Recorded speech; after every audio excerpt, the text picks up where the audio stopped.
Capítulo 30. Certa noite, enquanto bebiam um pouco de uísque, Jim e Eve decidiram que antes de Jim ir para Connecticut, iam oferecer um jantar para Andy e Mônica, que continuavam firmes depois de 6 meses. Eve e Mônica haviam trocado mais algumas mensagens depois da grande consultoria sobre lingerie, uma conversa sobre o que comprar para Rose de aniversário, uma história que Mônica contou sobre a ocasião em que Kel a chamou de Eve e, em seguida, enquanto se desculpava, de Lori, a descoberta de que alguém havia escrito uma fanfic muito elaborada na qual Jim se apaixonava por Jennifer Lopes. Elas concordaram que a história não era ruim. Então Jim mandou uma mensagem para Andy com um convite para jantarem no sábado. E Andy respondeu que eles tinham ficado amarradões na ideia. Palavra, Eve percebeu que havia absorvido de Mônica, pois nunca tinha ouvido Andy falar assim antes. Quando o dia chegou, o clima estava quente e seco, então Jim levou uma escova de aço para a churrasqueira a gás no quintal, que não era usada havia 2 anos, e comprou um botijão de propano. Eve gastou mais do que de costume com bifes e linguiças gordas no açougue e encheu uma cesta com pés de alface verde claros e imaculados comprados na feira para salada. Não resistiu aos mexilhões selvagens locais, muito mais difíceis de encontrar nos últimos tempos, e comprou uma sacola deles também. À tarde, preparou brownies e os deixou esfriando enquanto Jim saía para comprar cerveja e vinho. Tinto é para acompanhar a carne, ela refletiu, mas branco combina com o verão. Então disse a ele que comprasse algumas garrafas de ambos, cervejas e também uma garrafa de vodka, porque nunca se sabe. Logo depois que ele voltou e enquanto estava no quintal acendendo a churrasqueira, o celular vibrou no bolso dela e quando pegou, percebeu se tratar de um número desconhecido. Provavelmente engano, ou telemarketing, ou quem sabe pessoas fazendo uma pesquisa sobre terras públicas no Maine, cuja ligação ela já havia atendido 2 ou 3 vezes. Eve deslizou o dedo sobre a tela para ignorar a chamada, mas quando o celular vibrou novamente, 1 minuto depois, ela percebeu que quem quer que tivesse ligado havia deixado uma mensagem. Apertou o botão para ouvir. Oi, Eve. Ai, meu Deus.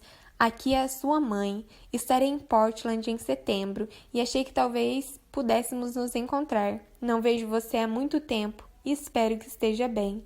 Aliás, meu amigo Foster viu você no jornal em uma matéria sobre seu amigo jogador de beisebol. Parece muito empolgante e mal posso esperar para saber de tudo. Tchau, querida, me ligue. Eve colocou o celular novamente no bolso. Perfeito. Uma dor de cabeça se insinuou quase de imediato. Eileen Alston ia a Portland. Eileen, que tinha estado com Eve em talvez 5 ou 6 ocasiões nos últimos 20 anos, queria encontrá-la. No último encontro das duas, era apenas a segunda vez em que a sua mãe via Tim. A primeira tinha sido quando eles namoravam ainda na adolescência e Eileen apareceu de surpresa na cerimônia de formatura do ensino médio de Eve. A segunda foi depois que já estavam casados, quando Tim insistiu em fazer uma visita à sogra enquanto estavam de férias na Flórida. Tinha sido um encontro tenso e angustiante para Eve, alegre para sua mãe e protocolar para Tim. Já que não havia comparecido ao casamento, não foi nenhuma surpresa que Eileen tampouco tivesse ido ao velório de Tim, mas pelo menos enviaram um cartão em ambas as ocasiões. Eve decidiu pensar naquilo mais tarde. Por ora, tinha um alto-falante com Bluetooth na cozinha, então colocou uma playlist da qual gostava e abriu as janelas quando começou a ficar mais fresco do lado de fora. A porta da tela lateral se abriu. A churrasqueira está acesa e eu não queimei a casa nem a fiz explodir, então estou muito orgulhoso de mim mesmo. Minhas mãos estão meio sujas, mas estou me considerando vitorioso. Jim passou por ela no caminho para a pia e enquanto Eve secava a alface em um centrifugador, ele se inclinou sem tocá-la e beijou seu ombro junto à alça do vestido azul claro colado. Estou vendo que você já se adiantou nas bebidas, disse ele, notando a taça de vinho branco pela metade, já úmida do lado de fora. Ei, se é para ter todo esse trabalho, é melhor que eu esteja de bom humor, respondeu ela, colocando tomates e pepinos cortados em uma tigela. Nesse momento, ouviu a campainha. Eu atendo, continue fazendo o que está fazendo, disse Jim, terminando de secar as mãos. Depois que ele saiu da cozinha, ela pegou a taça e a esvaziou com 2 longos goles. Quando os outros entraram na cozinha, a taça estava cheia novamente. Ei, sejam bem-vindos! Que bom que vieram! Cumprimentou ela enquanto Andy se aproximava para lhe dar um abraço. O Jim vai colocar algumas coisas na grelha. Vai ser muito legal. O que vocês querem para beber? A Mônica está dirigindo e a Lori vai ficar com as meninas esse fim de semana, então vou tomar uma cerveja. Ah, disse Eve, eu não sabia que elas iam ficar com a Lori esse fim de semana. Andy suspirou. Eu também não. A gente conversa depois. Me dá um pouco dessa carne crua que estou vendo aí. Jim e Andy foram para o quintal, com os bifes e as linguiças, e Eve colocou uma panela no fogo para cozinhar os mexilhões abertos e serviu uma taça para Mônica. Elas se sentaram à mesa com as taças e começaram a conversar sobre as meninas e sobre a loja de sutiãs apresentáveis da Catherine.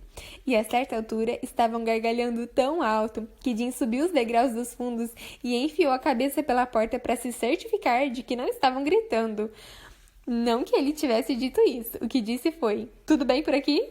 Acabou sendo uma refeição que só poderia ser classificada como farta.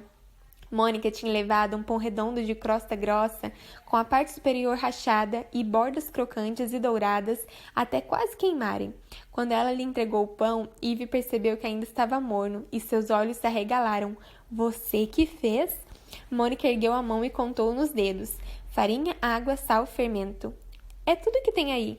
O pão foi colocado entre um pote branco com manteiga de alho e uma grande tigela de mexilhões cozidos no vapor, abertos e temperados com sal e limão. As linguiças estavam pontuadas de gordura e os bifes comidamente brutos, tostados com perfeição, e tão grandes que extravasaram as bordas dos pratos. Eve tinha temperado a salada com vinagrete picante de mostarda antes de se sentarem, e os petiscos pareciam igualmente bons. Eles comeram e comeram e comeram. Aos amigos, brindou Jim, erguendo sua garrafa de cerveja. Taças e garrafas tilintaram. A testa de Eve já estava coberta por uma fina camada de suor por causa do vinho e estava ficando escuro. Então eles fecharam as janelas e ligaram o ar-condicionado. Então, conte mais sobre essa ida a Connecticut, disse Andy. O que vai fazer lá? Nem eu sei direito, respondeu Jim. Do nada, eles querem me ver. Já fizeram de tudo, menos colocar um chip no meu cérebro. Então, só Deus sabe o que vai acontecer agora. Provavelmente vou arremessar na frente de alguns caras, jogar contra alguns rebatedores. Eles vão me cronometrar, o que não aconteceu no baile. Imagino que vão querer que eu arremesse enquanto algumas caixas de cereal correm pelas bases, para ter certeza de que estão reproduzindo as condições ideais. Você está nervoso? Perguntou Mônica, fazendo Eve estremecer. Não fazia sentido perguntar se ele estava nervoso. Isso só ia deixá-lo nervoso. É claro, disse Jim, descolando o rótulo no gargalo da garrafa de cerveja. Passei 2 anos tentando entender essa merda toda. Eu arremesso bem em um inning contra caras que, sem querer ofender, não são tão bons e todos os horizontes se abrem novamente. Estou tentando entender se vou me arrepender. Você não vai se arrepender, garantiu Eve sem desviar o olhar de sua taça. Vai ser ótimo. Uau, é uma promessa ousada, disse Andy a ela. Eu sou uma garota ousada, retrucou Eve. Está bem, murmurou Andy. Tudo bem, vocês dois, disse Jim, enquanto cortava outro pedaço de linguiça. Mônica, quais são as novidades? Ela falou sobre suas aulas e sobre a Kids em seu clube do livro, no qual havia se infiltrado uma pessoa que ficava muito incomodada com o fato de ninguém nunca ler os livros.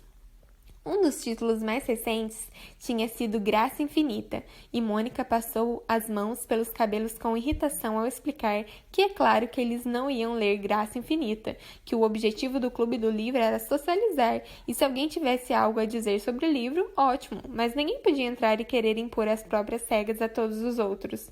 Sinceramente, acho que vamos acabar com isso. E, em vez de termos um clube do livro do qual ninguém lê o livro, vamos ter um grupo do tricô. Jim assentiu com a cabeça, formado por pessoas que não sabem tricotar. Perfeito, concordou Mônica. Talvez você possa levar a Eve, sugeriu Andy. Seria bom para ela ter algo para fazer. Eve o encarou. O que quer dizer com isso? Você disse que queria ter um projeto, disse Andy, passando manteiga na outra fatia de pão. O que houve? Não quer mais? Ele jogou a terceira tampinha de cerveja na pia, onde ela aterrissou com estrépito. Eu não disse isso. Você costumava falar sobre voltar para a faculdade. Ainda tem planos nesse sentido? Não sei. As coisas levam tempo. Aparentemente, são necessários apenas 6 meses para uma pessoa se tornar o guru da socialização, mas...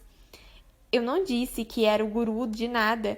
Só disse que você fala, mas nunca faz. Você diria a mesma coisa para mim se eu ficasse o tempo todo à toa em casa. Ivy nunca tinha se considerado boa em dar respostas. Tinha pegava desprevenido o tempo todo, dizendo coisas que a deixavam chocada e obstinadamente calada, se é que poderia chamar sua reação de obstinada. Quando era pequena, ela nunca sabia o que dizer às outras crianças que implicavam com ela por causa de sua casa modesta ou da calça jeans curta demais. Mas agora, com a barriga cheia e a língua solta por causa do pinot grigio, ela olhou para Andy e encontrou a combinação perfeita de palavras frias, sarcásticas, mordazes e suaves quando disse: "Ah, estou me mantendo ocupada aqui em casa, Andy, não se preocupe." Tinha sido ela, é claro, quem dissera que não queria contar para ele, e não tinha contado, mas, é claro, tinha sim. Os olhos de Andy desviaram dela para Jean, depois para Mônica, cujo olhar era de uma transparência hilária. "Bem, o que você queria? Eu falei." "Bem, fico feliz em ouvir isso", disse Andy e voltou a comer seu bife. "Ivy, não consigo parar de pensar em como sua casa é maravilhosa", disse Mônica, assumindo a direção da conversa e desviando o máximo que podia da vala à frente, cantando pneus. "Como eu disse, sempre achei que você tinha a varanda mais bonita de toda a cidade, mas estou vendo que o restante da casa também é lindo." "Obrigada. Não posso ficar com o crédito por quase nada. Meu falecido marido comprou a casa sem nem me dizer. Então..." Ivy podia sentir a oscilação agora e sabia que levaria 1 minuto para se equilibrar se tentasse se levantar, mas tudo acabou dando certo, acrescentou rapidamente. Andy foi colocar as conchas de mexilhão na panela grande em cima da mesa e franziu a testa de repente ao olhar para a tigela. "Ei, o que aconteceu com os pratos floridos? Acho que nunca vi estes." "Eu guardei." Ela se apressou em dizer, servindo-se de mais vinho. "Estão no porão." Ivy tinha certeza de que Jean estava olhando para ela com desaprovação, mas o ignorou. "Cansou deles?" "É, resolvi mudar. Gosto desses. São simples." "Minha nossa, você está mesmo se livrando das coisas antigas e substituindo por novas, hein?" sugeriu Andy. "O que quer dizer com isso?" Jean interveio. "Tudo bem, bebo um e bebo um 2. Sugiro que nos sentarmos lá fora agora, que não está mais tão quente. Vou pegar os brownies porque vão friar uns 10 goela abaixo." Ivy pegou a garrafa de vinho que tinha acabado de abrir e, de fato, quando se levantou, estendeu a mão e se apoiou na borda da mesa para manter o equilíbrio. "Você tá bem?" murmurou Jean. Ela sentiu com a cabeça e piscou para ele. Na escuridão lá fora, eles acenderam uma vela e se sentaram ao redor da mesa de metal do quintal. Mônica tirou os sapatos e colocou os pés no colo de Andy, e Ivy ficou observando o brilho da chama refletida no vinho quando aproximou a taça da vela. "Isso é legal", disse ela, as palavras começando a sair arrastadas.